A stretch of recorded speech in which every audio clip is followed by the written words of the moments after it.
Kinagabihan, hinintay ni Vince na bumaba si Leslie.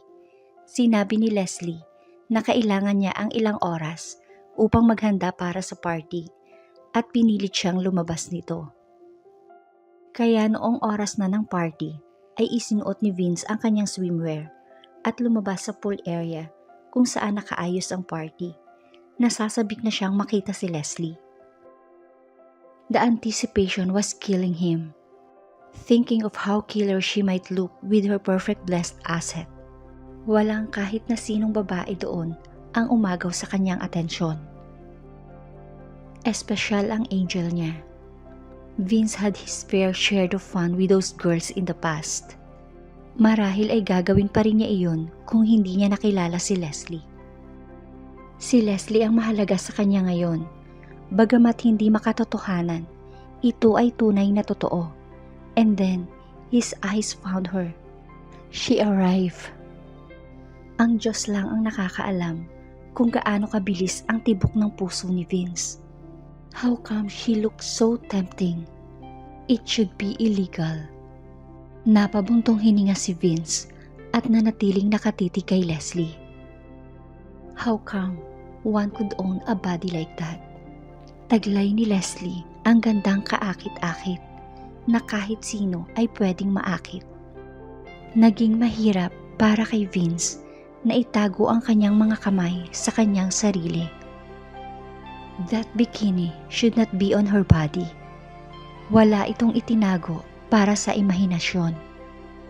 Kitang-kita ni Vince ang nag-uumapaw na dibdib ni Leslie sa suot nitong champagne color leather na bikini top.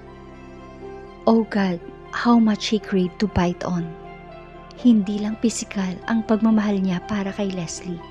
At sa pagkakataong iyon, ramdam na ramdam niya ang uhaw at pananabik sa kanyang mga mata. Iniiwas ni Vince ang kanyang tingin kay Leslie at tumingin siya sa paligid. Leslie drew the gaze of every man and woman in the room like a shower topper. Walang babae na kasing sarap at kasing sexy ng kanyang asawa sa party. Oh Leslie, why did you have to do what you are doing? Paano ko sila iiiwas ng tingin sa'yo ngayon? Tell me, Angel. Tumigil sa pagiging pathetic si Vince at sumugod palapit kay Leslie. Nang makalapit, ay hinawakan ni Vince ang dalawang braso ni Leslie at inilapit sa kanya.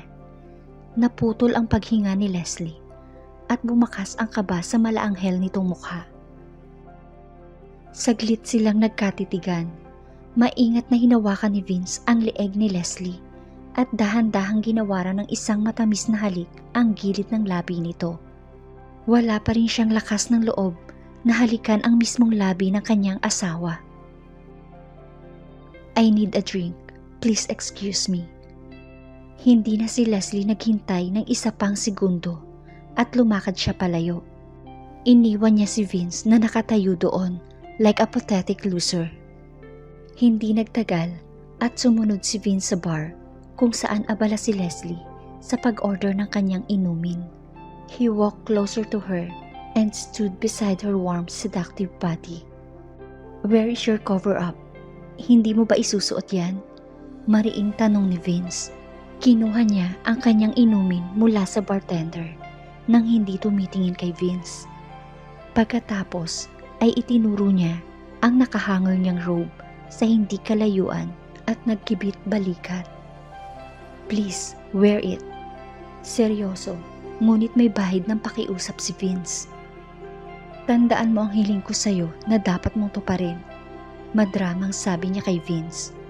Lumingon siya kay Vince habang sumisip-sip ng inumin. Walang nagawa si Vince kundi tingnan at bantayan na lang si Leslie. Nang sumunod na oras, patuloy na uminom si Leslie at nakihalubilo sa mga kapwa babaeng bisita doon. Habang mahigpit na nakatitig si Vince sa di kalayuan. Since Leslie had so much fun with the girls, itinaboy niya ang mga lalaking nakihalubilo sa kanila. But the last one grabbed her attention. Marahil ay lasing na si Leslie para bigyan ng isang lalaki ng atensyon. Bakit niya gagawin yun? Kumulo ang dugo ni Vince nang makitang tumatawa si Leslie sa ilang random tricks joke ng lalaki. Hindi niya ito kinaya. Hinanap ni Vince ang robe ni Leslie at nagmamadaling kinuha. Naglakad siya palapit sa kinaroroonan ni Leslie at ng lalaking kausap nito sa tabi ng pool. "Hey, enough for tonight, babe. It's cold. Let me cover you up." Inilagay ni Vince ang robe sa katawan ni Leslie. Halata ang pagkainis sa mukha ng lalaki dahil sa paglapit ni Vince.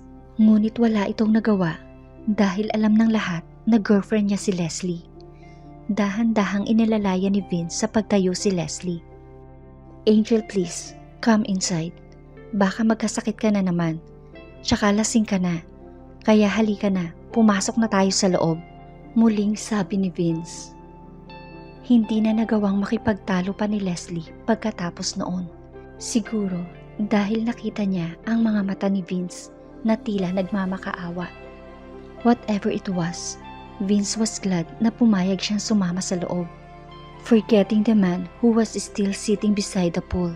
Pagkarating nila sa kanilang silid, she silently stood at the corner of the window. Natanaw ni Leslie ang pool pati na rin ang dagat. Naglakad si Vince palapit sa kanya. Nang maramdaman niya ang presensya ni Vince, ay agad siyang lumingon. Nang magkasalubong ang kanilang mga mata, ay iniyuko ni Leslie ang kanyang ulo. Hinawakan ni Vince ang pisngi ni Leslie at bahagyang iniangat ang mukha nito. Tinitigan niya ang mga mata ni Leslie at dinama kung meron itong nararamdaman para sa kanya. They were so deep that he got lost. Halos magdikit ang kanilang mga mukha sa sobrang lapit nila sa isa't isa. Pinilit niyang pigilan ang sarili, ngunit hindi niya nagawa. Nang sandaling iyon, ay nagtagpo ang kanilang mga labi. Pakiramdam ni Vince ay nawala siya sa kanyang sarili. Tumaas ang kanyang emosyon. Pakiramdam niya ay namamanhid ang buong katawan niya habang dumadampi ang katawan ni Leslie sa kanya. Hindi pa siya nakakaramdam ng ganoong pagnanasa sa buong buhay niya. Naging mapusok ang kanilang mga halik. Tuluyan na silang nawala sa kanilang mga sarili. Ang tanging nasa isip ni Vince ay ang paghalik kay Leslie at ang paghalik ni Leslie pabalik sa kanya. Teka, her kissing him back. Leslie was not supposed to kiss him.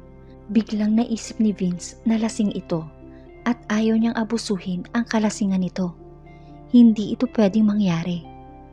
Hindi niya maaaring samantalahin ang lasing na sitwasyon ni Leslie at dahil sa pagkabigla ay napaatras siya mula sa paghalik kay Leslie. Iniwan niya ang mainit na katawan ni Leslie sa kama at nagmamadaling tinungo ang banyo. Tumayo siya sa ilalim ng malamig na tubig. Pinilit niyang pakalmahin ang nag-iinit niyang katawan.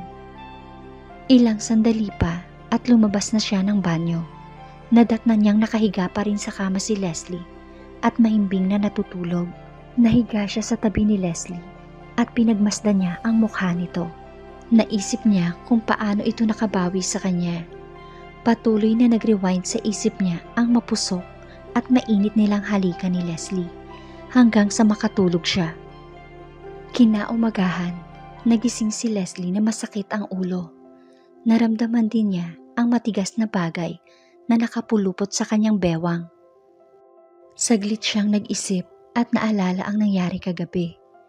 Naalala niya ang paghalik ni Vince sa kanya at ang pagganti niya ng halik dito. Halos isumpa niya ang sarili nang maalaala ang lahat. Bakit siya nagpa-apekto sa alcohol? Nagulat siya nang makita ang kamay ni Vince na nakapulupot sa kanyang bewang. Sa buong buhay niya ay hindi pa siya nakaranas makipagtalik. At kahit kasal sila ni Vince ay walang namagitan sa kanila. But who could deny the needs? Ang presensya ng isang lalaki tulad ni Vince ay nagpapahina sa kanyang loob kung minsan. At kinasusuklaman niya ang sarili sa kadahilanang iyon. Hindi napigilan ni Leslie na mawala ng kontrol kagabi nang halikan siya ni Vince. At ang nakakatakot na katotohanan ay hindi niya ito pinagsisihan. Naiinis siya na hindi niya ito pinagsisihan. Naiinis siya na hindi niya pinagsisihan ang paghalik sa lalaking itinuring siyang parang dumi. Hindi madaling kalimutan ang lahat ng masasakit na ginawa nito sa kanya noon. All she wanted him was to see her, the real her, before she left him. They were supposedly going to be together, behaving like a married couple.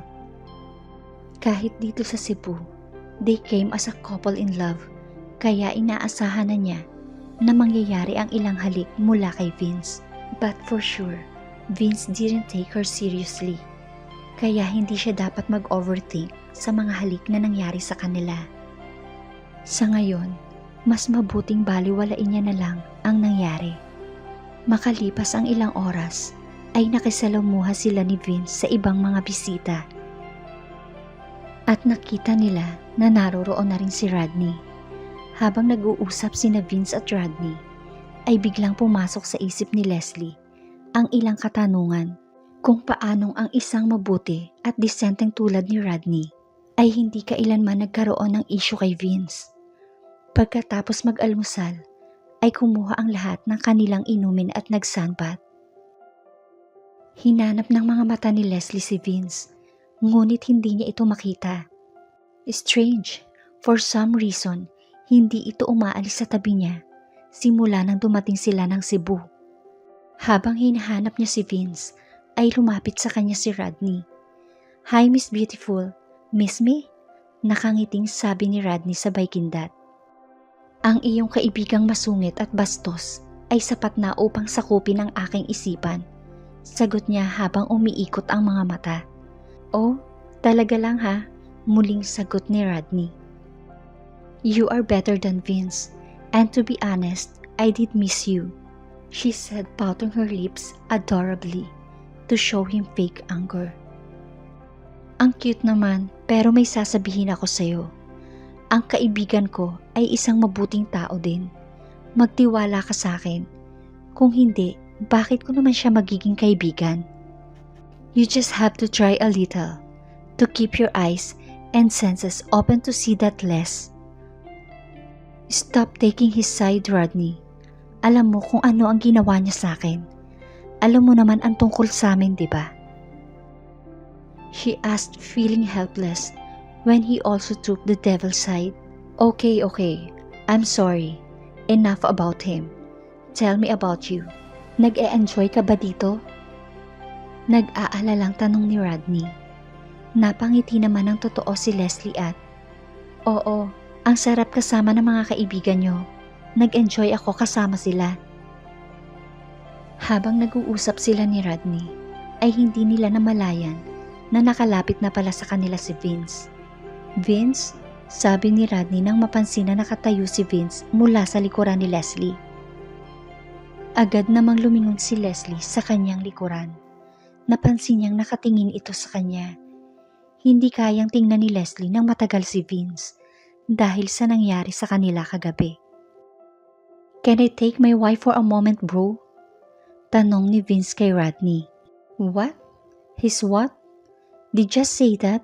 Ikinainis ni Leslie ang sinabing iyon ni Vince. "Who I am to stop you, bro?" Rodney chuckled, ignoring Leslie totally. Bilang tugon, ay hinawakan ni Vince ng mahigpit ang kamay ni Leslie at hinila patungo sa dalampasigan sa medyo liblib na lugar.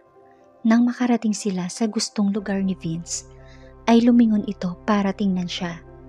Dahan-dahang hinawi ni Vince ang ilang hibla ng buhok ni Leslie na tumakip sa magandang mukha nito. Looking at her with deep penetrating eyes that forced her to look back at him in an instant. Nang magtama ang kanilang mga mata, she couldn't take it anymore. His eyes were captivating. Ginamit niya ang lahat ng kanyang lakas para iligtas ang sarili mula sa mga titig ni Vince. At some point, nang tumingin siya sa ibaba, ay napansin niya ang isang bugkos ng magagandang puting bulaklak sa kabilang kamay ni Vince. Pinili niyang huwag pansinin iyon. Tumingin si Vince sa ibaba at huminga ng malalim. Pagkatapos ay muling tumingin sa kanya ng may kalungkutan. Oo, dapat tayong kumilos bilang magkasintahan sa paligid ng mga tao, right?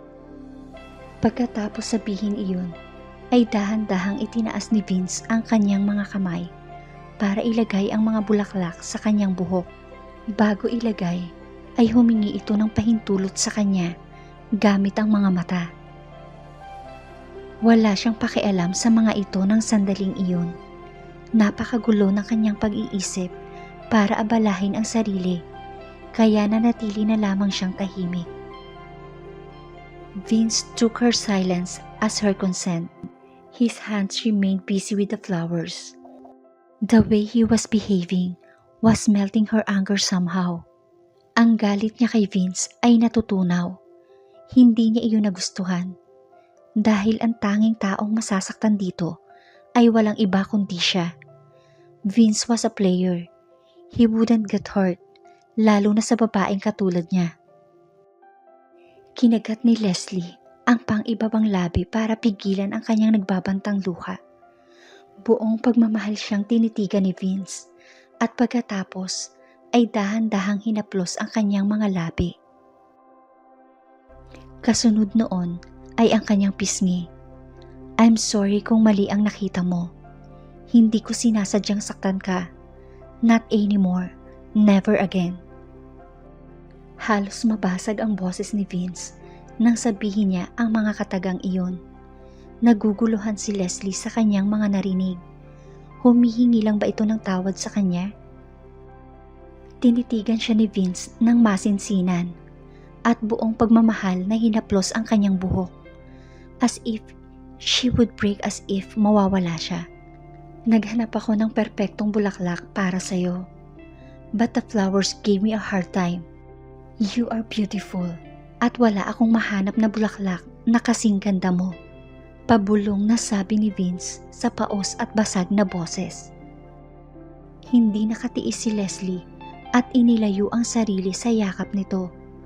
Tumalikod siya kay Vince at nagsimulang maglakad palayo. Matapos ang ilang hakbang ay huminto siya sa kanyang paglalakad. Baka nakalimutan mo ang isang bagay na napakahalaga. I am the same ugly fat whore. The same gold-digging bitch you had to marry, Vince. Pagkatapos niyang sabihin iyon, ay tumakbo siyang papalayo. Bago pa siya tuluyang makalayo, ay naabot ni Vince ang kanyang braso at pinigilan siyang makalayo. Dahil sa lakas ng impact, ay natisod siya at napasubsob sa matipunong dibdib ni Vince. Hinawakan ni Vince ang batok niya at inilapit patungo sa katawan nito. Inilagay ni Vince ang kanyang kamay sa ulo ni Leslie upang mas lalo pa itong mahawakan. And then he kissed her in a way she had never been kissed before, with so much passion and fire. Ang nangibabaw niyang mga labi ay tuluyang sumakop sa maselang labi ni Leslie at nilasap ang bawat halik. Nakaramdam si Leslie ng panginginig ng tuhod at nawala ng kontrol. Halos mabaliw ang kanyang puso at ang init ay nag-umpisang dumaloy sa kaibuturan ng kanyang katawan. Halos maputol ang kanilang hininga nang maghiwalay ang kanilang mga labi. Makalipas ang ilang segundo ay muling nagtangka si Vince na halikan siya. Ngunit sa pagkakataong iyon ay handa na si Leslie. Hindi na niya binigyan si Vince ng pagkakataon at agad siyang tumakbo papalayo. Tumakbo siya para iligtas ang sarili sa mapang-akit nitong mga haplos to save her poor heart. Nang makarating si Leslie sa loob ng kanilang tinutuluyang kwarto, ay bumalik sa isip niya ang mga nangyari. Kitang-kita niya ang pagnanasa sa mga mata ni Vince. Napansin niya rin ang kalungkutan, sakit, pananabik at panghihinayang sa mukha nito. Wala siyang idea kung ano ang eksaktong nararamdaman nila para sa isa't isa. But she knew something was there. Hindi maikakaila na habang tumatagal ang kanilang pagsasama, ay nagiging komportable na siya sa piling ni Vince. Bit by bit, the man had built a place in her heart. Leslie had nothing but contempt for Vince for the past 6 months of their marriage. Ganun pa man, ay nakita niya kung papaano nabago si Vince sa maikling panahon. Ipinaramdam sa kanya ni Vince ang respeto para pagkatiwalaan niya. Nakita niya rin ang nakatagong kabutihan nito. Every time Vince kissed her, he left her wanting more. Ginising ni Vince ang isang bagay sa kanyang katauhan. Kinagabihan, nang pumasok si Vince sa kanilang silid, ay naramdaman niya ang paghiga nito sa tabi niya habang nakapikit ang kanyang mga mata. Naramdaman niya ang pagtitig nito sa kanya hanggang sa makatulog ito. Why did he stare at her like that? Like he loved? No, that can't be true. He can't. Napansin niya na nakahiga ito paharap sa kanya mula nang magkatabi sila sa kama. Minsan, nararamdaman niya ang paghawak ni Vince sa kamay niya habang natutulog siya. Hindi niya maipaliwanag, pero masarap sa pakiramdam. Kung minsan, ang titig ni Vince, ang mga salita, mga haplos at mga halik ay napakasarap sa pakiramdam. Kaya natatakot si Leslie. May paraan si Vince sa mga babae. Masyadong magaling si Vince pagdating sa mga babae. Kaya natatakot siya. Paano kung mahulog siya sa bitag nito? Leslie knew how capable he was to hurt her. What if he used his charm to make her fall into his trap and then break her? Natatakot siya sa kung ano ang mangyayari. Bumuntong hininga si Leslie at bumangon mula sa kama. Pumunta siya ng banyo para maghanda. Nakahiwalay ang shower area at ang toilet. Habang naliligo si Leslie, ay parang narinig niya na nagbukas ang pinto ng bathroom. Ngunit hindi siya sigurado. Baka bumalik si Vince sa kwarto dahil hindi niya ito nakita sa shower. Hindi na iyon masyadong pinansin ni Leslie. Nang matapos siya sa kanyang paliligo, ay tinuyo niya ang katawan at isinuot ang puting pares ng panloob na damit. Nang lumabas siya sa shower at pumunta sa salamin para mag-ayos, napansin niya ang isang magandang bucket ng mga rosas na maayos na nakalatag doon. Napansin niya rin ang nakakalat na ilang petals sa paligid na nagbigay ng napaka-romantikong pakiramdam. Wow! That was such a beauty. Saan ito nanggaling? Sa staff ba ng hotel? Pwede ba silang pumasok sa banyo habang naliligo ang mga bisita? Malamang hindi yun sa staff. Pagkatapos noon, hindi siya naglakas ng loob na tapusin kung ano ang tumatakbo sa kanyang isip at nagkibit balikat na lang. Hindi na niya inisip ang tungkol sa bulaklak. Pinatuyo niya ang kanyang buhok gamit ang blow dry. Bago siya tuluyang lumabas ng banyo, her eyes fell on the bucket and decided to carry it out. Kailangan niyang malaman kung sino ang nagpadala nito sa kanila. Paglabas ng banyo, Leslie found the most beautiful and shocking surprise. Lying habang on her naglalakad, ay nakita niya ang napakaraming petals sa palibot ng breakfast tray. Sa tabi ng tray ay napansin niya ang bote ng champagne. Katabi ang 2 baso, isang bucket ng ice at isang malaking box ng mamahaling brand ng chocolate. Napansin din ni Leslie ang koleksyon ng paborito niyang pabango. Paano nito nalaman ang paborito niyang pabango? In the middle of everything, napansin ni Leslie ang isang malaking balloon na may nakasulat na salitang sorry written all over it. Lumakad si Leslie patungo sa kama at kinuha ang tali ng balon. Ibig bang sabihin, nasaan siya? Agad na napatingin si Leslie sa direksyon ng tumunog na kamera at nakita niya si Vince na kinukuhaan siya ng larawan. He was looking at her through the camera. Isang masayang ngiti ang sumilay sa gwapo nitong mukha. Maaari mo bang ipaliwanag ang lahat ng ito? Bakas sa mukha ni Leslie ang pagtataka. Why don't you tell me something first? Do you like them? Tanong niya kay Leslie. Vince titled his head a little side, gave her a heartwarming smile. Depende kung sasabihin mo ang tungkol sa lahat ng ito. Itinuro ni Leslie ang kaayusan ng kwarto at ang balon. Mabagal na humakbang si Vince at umupo sa harap niya. Nanatili ang distansya sa pagitan nila. Mukhang kinakabahan si Vince. I have some confessions to make. Banayad na sabi ni Vince. Nagbigay ng impression ang kanyang tindig at pautal-utal na parang may mabigat na dinadala. Nadurog ang puso ni Leslie. Hinintay niyang marinig kung ano ang sasabihin ng lalaking ito sa kanya. Nakakabingi ang katahimikan sa loob ng kwarto. Yes, I'm listening. Tiningnan siya ni Leslie at ipinaramdam niya na handa siyang makinig sa kung anuman ang sasabihin nito. First of all, I sincerely apologize for my behavior last night. Nagkakamali ka kung iniisip mong hindi kita gusto. Sa totoo lang, I really like you. Hindi ka pangit sa akin, Angel. Sa katunayan, ikaw ang pinakamagandang babaeng nakita ko. Literal na nasasaktan ako sa tuwing nakikita kita. The wall in between us separate us, and no matter how hard I try, I can go to the side of the barrier to you. Hindi nagawa ni Vince na tingnan si Leslie sa mga mata. Angel, wala pa akong nakikilalang tao na katulad mo. A person who cares selflessly, who loves selflessly. Napakabuti mong tao, Angel. Emosyonal na sabi ni Vince. Hindi maiwasan ang kawalan ng pag-asa at paghihirap sa kanyang boses. Oh my goodness, ano ang nangyayari? I just didn't have eyes to see you.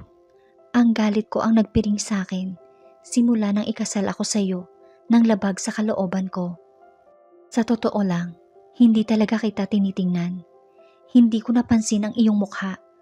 I despise the idea of you dahil pinili tayong magpakasal nang labag sa kalooban ko. God, akala ko pinaglalaroan mo ko. There was a girl I just started to like. Nakita ko siya noong araw bago ang ating kasal. At kusang nahulog ang loob ko sa kanya nang hindi ko namamalayan. When I realized my feelings towards her, it was late. Ikakasal na ako sa iyo. Madamdaming pagtatapat ni Vince. Halos magdikit ang mga ngipin ni Vince dahil sa nararamdamang emosyon. Ganun pa man, sumilay ang ngiti sa mga labi niya na para bang may ginugunitang magandang alaala. But you know what? The most striking part is, hindi ko alam na ang babaeng minahal ko na nakasuot ng blue body hugging dress sa bar noong gabing iyon ay, teka, ikaw ba yung naka-navy blue hoodie guy? Oh my God, oo ikaw nga ang naka-navy blue hoodie guy. Hindi makapaniwalang sabi ni Leslie. Nabigla si Leslie na mapagtanto niya ang lahat. Biglang nag-flashback sa isip niya ang lalaking nakita niya sa bar bago ang kanilang kasal. Noong gabing iyon ay tanging mata lang ng lalaki ang nakikita niya at ngayon ay naisip niya ito. Ang mga mata ni Vince ay kahawig ng misteryosong lalaki na nakita niya sa bar. Yes, and I have been looking for her since then. Simula nung kasal natin, halos tuwing gabi. But stupid me, wala akong kamalay-malay. Nakasal na pala siya sa akin. Kapag hindi kita nakikita sa bar, pumipili ako ng babae at inuuwi ko sa bahay para saktan ka. Dahil sa pagpapakasal ko sa iyo, hindi ko nagawang pakasalan ang babaeng mahal ko. I was stupid, hindi ba, Angel? Isang mapait na ngiti ang sumilay sa mukha ni Vince. Nakita kita once, pero hindi na iyon na ulit. Nakasuot ka ng white dress, but once you notice me, you ran away. Ran away from me with that guy's arms. I hate him. How much I hate him. Bakas ang pait sa mukha niya nang maalaala na ang kanyang mahal ay nasa bisig ng ibang lalaki. Akala ko galit ka, tulad ng lagi mong ipinapakita sa akin. Natatakot ako na baka ipahiya mo ako at insultuhin sa harap ng maraming tao. Ayaw kong magdulot ng gulo sa publiko, kaya pinilit kong lumayo sa'yo. I hurt you so much, Angel. Didn't I? Hindi kita nirespeto. Minaliit kita at ininsulto. I broke your confidence, your self-esteem. Pinahirapan kita. Is there any goddamn way in this world for me to condemn for my mistake, Angel? Ngunit nanatiling tahimik si Leslie. I know there were many times when I let you down and hurt you. I hurt you in a way no one deserves to be hurt. Alam kong hindi sapat ang paghingi ko ng sorry, pero hayaan mo akong simulan iyon. Sa wakas ay nagawa niyang tingnan ang asawa. Tiningnan niya si Leslie sa mga mata. Hinawakan ang kamay nito at lumapit ng bahagya. Tila meron siyang hinahanap sa mukha ni Leslie. Sinubukan niyang basahin ang nilalaman ng puso at isipan nito. Ngunit bigo siya. Hindi niya masiguro kung ano ang nasa isip nito. I'm sorry, Angel. I'm really sorry sa lahat ng nagawa ko. Please give me a chance. A single chance upang maayos ang lahat. The moment I saw you, bumaligtad ang mundo ko. Hindi ako makapaniwala na ang babaeng hinahanap ko ng ilang buwan ay nasa harapan ko. Alam mo bang iyon ang pinakamagandang ulan na nakita ko? Noong gabing matagpuan kita na nakatayo sa garden, sa ilalim ng ulan. Right that very moment, you became rain in my life, erasing all the dirt from my past. Natigilan si Leslie sa kanyang mga narinig. Akala ko, ang babaeng hinahabol ko ay isang anghel. I didn't know the actual angel is the woman who sacrificed a year of her life for a bastard like me, para lang matupad ang huling hiling ng aking ama. Leslie, ikaw ang tunay na anghel ng buhay ko. Walang sino mang babae ang maihahambing sa'yo. You might be deserve me, Angel. Ngunit maaaring hindi ako karapat-dapat sa'yo. Ganun pa man, umaasa pa rin ako na mapatawad mo. Let me at least try for you. Pwede ba?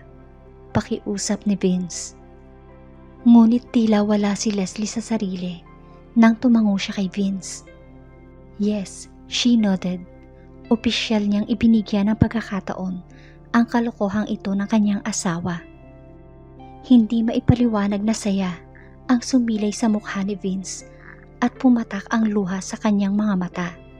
Finally, his tears of happiness mixed with the tears of his previous sorrow. Sa unang pagkakataon ay ngayon lang nakita ni Leslie ang masayang ekspresyon ng mukha ni Vince. Hindi napigilan ni Leslie ang pagsilay ng ngiti sa kanyang mukha. Pagkatapos ay binigyan siya ni Vince ng isang magandang rosas mula sa likod nito. Pinahid niya ang luha gamit ang kabilang kamay. Nang matapos siya at akmang ilalayo na sana ang kamay, Vince grabbed it and planted hard, flattering kiss inside her palm. Nanginig ang kanyang buong katawan sa simpleng halik na iyon. Sana nagustuhan mo ang chocolate at regalo ko para sa iyo. Buong gabi akong nasa labas para ihanda ang lahat ng ito. Napakamot si Vince sa likod ng kanyang ulo gamit ang isang kamay dahil hawak pa rin ng isang kamay niya ang isang kamay ni Leslie. Ito ang dahilan kung bakit siya nasa labas ng hating gabi. Well, hindi ibig sabihin nakakalimutan ko na ang lahat. I had to go through one hell of misery because of you, Vince. Sa natitirang 6 na buwan, sisikapin kong kalimutan ang lahat ng kalupitang ginawa mo sa akin.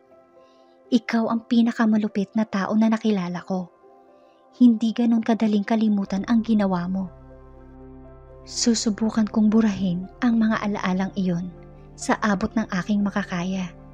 Ngunit hindi ako makakapangako. Pinisil ni Vince ang kamay niya.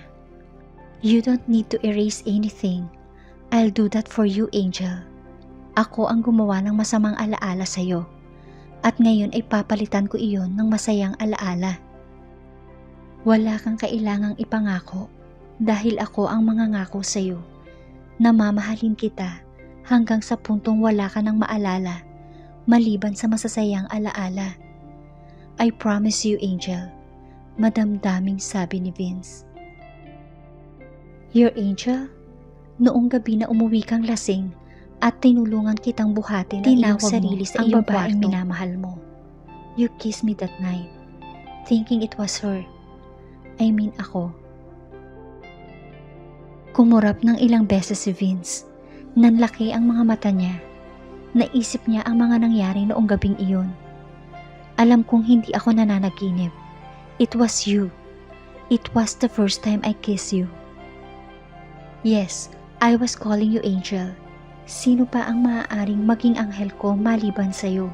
There was unsettling warmth in Leslie's heart. Hindi niya kayang tanggapin ang mga confession ng lalaking ito sa ngayon.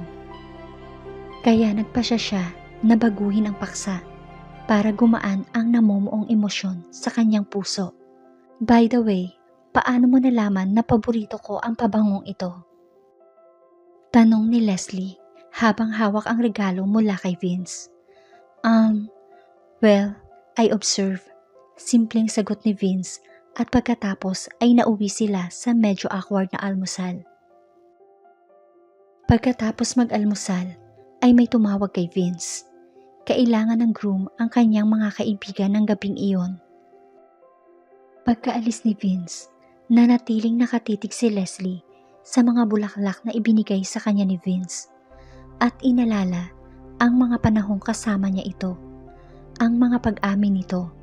Tama ba ang ginawa niya na pagpapatawad kay Vince? Alam ni Leslie, noong una siyang nagpasya na pakasalan si Vince, she made herself determined about giving him a shot, loving him, finding her Prince Charming in him. Pero ngayon, pagkatapos ng lahat, gusto pa ba ng puso niya na mapa sa kanya si Vince? Thank you guys for watching. Please like, share, and subscribe. There's not much to do when all I can is thinking about you. Not doing well,